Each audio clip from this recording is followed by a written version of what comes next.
இயேசு கிறிஸ்துவின் நாமத்தினாலே இந்த மதிய வேளையிலே உங்களை அன்போடு விட வாழ்த்துகிறேன். குயவனே, இந்த நிகழ்வின் அடிப்படையிலே ஜெபத்தின் மேன்மையை குறித்து நாம் தியானித்துக் கொண்டே இருக்கிறோம்.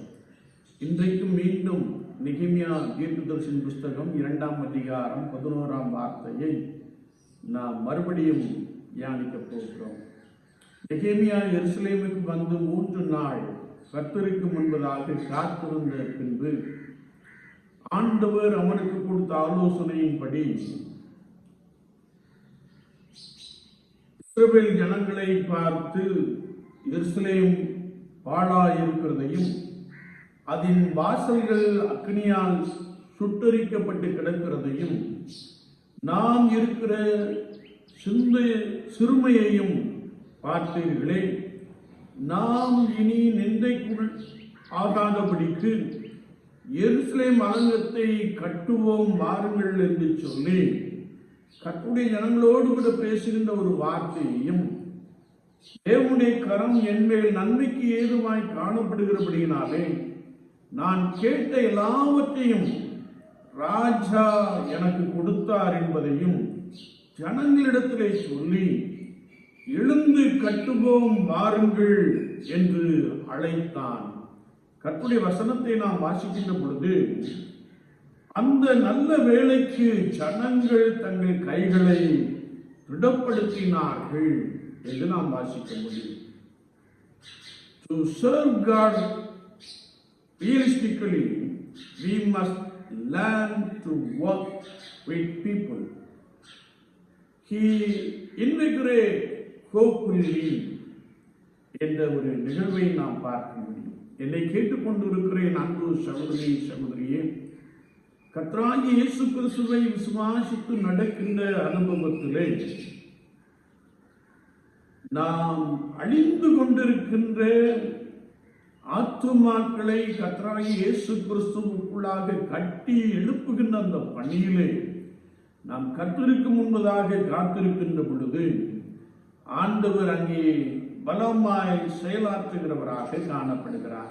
இங்கே நாம் வாசிக்க கேட்ட பகுதியிலே நாம் என்ற ஒரு வார்த்தையை நாம் இங்கே வாசிக்க முடியும்.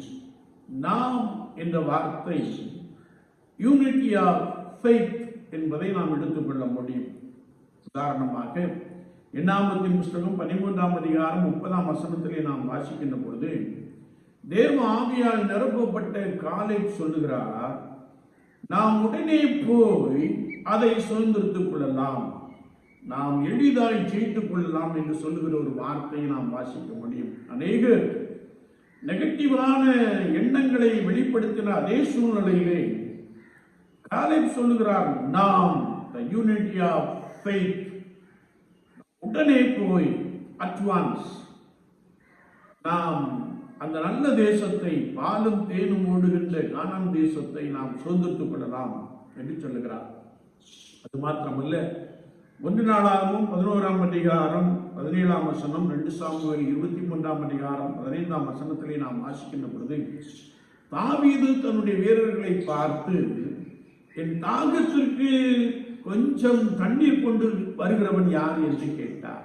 உடனே 3 வீரர்கள் உடனே தங்கள் உயிரையும் துச்சமாய் எண்ணி ராஜா விரும்புகின்ற தண்ணீரை கொண்டு வருவதற்காக ஒற்றுமையாக செயல்பட்டார்கள் என்பதை நாம் இந்த பகுதியிலே தெளிவாய் வாசித்து அறிய முடியும். என்னை கேட்டுக்கொண்டிருக்கிறேன் அன்பு சகோதரனே சகோதரியே, இயேசு கிறிஸ்து சிலுவையிலே தொங்கிக் கொண்டிருந்த பொழுது தாகமாய் இருக்கிறேன் என்று சொன்னார்.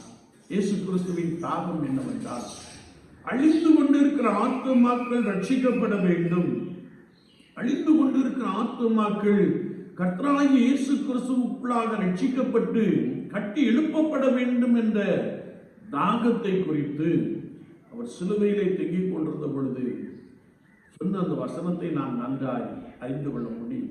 ஒரு பக்கம் சரீரத்திலே ரத்தம் வடிந்து ஓடி அதனால் உண்டான தாகம், அதை காட்டிலும் ஒருவேளை ஆத்துமாக்களுக்காக, அழித்து கொண்டிருக்கிற ஜனங்களுக்காக நான் தாகமாயிருக்கிறேன், தாகத்தை தீர்க்கிறவன் யார் என்று கேட்கிற ஒரு வார்த்தையை நாம் வாசிக்க முடியும். விசுவாச வாழ்க்கையிலே நாம் கர்த்தருடைய சமூகத்திலே காத்திருந்து ஒருமித்து செயல்படுகின்ற பொழுது ஆண்டவர் பெரிய காரியங்களை செய்ய போதுமானவராக இருக்கிறார். எழுந்து கட்டுவோம் வாருங்கள் என்று அழைத்தார்.